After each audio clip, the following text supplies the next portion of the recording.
2025年10月份，生活聖言。天主嘅愛一直陪住我哋。我的救助來自上主，他創造了天地宇宙。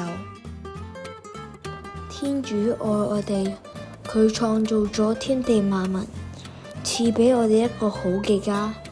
佢從來唔會離棄我哋，即使我哋犯錯，天主都繼續幫我哋重新開始去愛。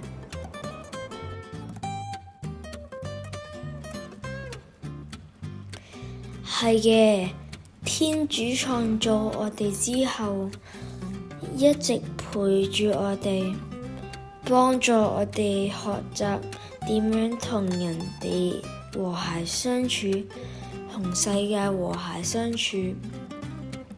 天主賜我哋十誡，然後差遣佢兒子耶穌幫助我哋認識天主係我哋嘅父親。耶穌時時與我哋同在，聆聽我哋，安慰我哋，幫助我哋克服困難。同天主一齊，我哋就可以感受到天主，我哋天父嘅愛。佢顧念我哋，幫助我哋，好似兄弟姊妹一樣彼此相愛。方濟因為要去夏令營，非常開心。嗰度四周都係大自然，風景好靚。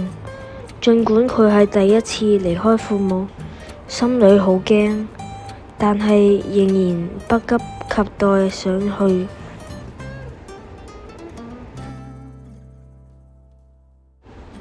夏令營嘅日子過得好快，不知不覺1個星期就過咗。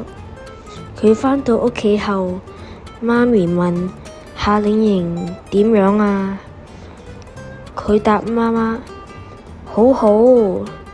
每當我有難過嗰陣時，我感覺自己唔孤單，因為耶穌同我一齊。有一日，我非常口渴，但係我嘅水樽冇水。我心入邊諗：耶穌，你愛我，你關心我，你可唔可以俾啲水我啊？果然過咗一陣，我朋友走過嚟，俾咗杯水俾我。耶穌真係時時都關心我哋㗎。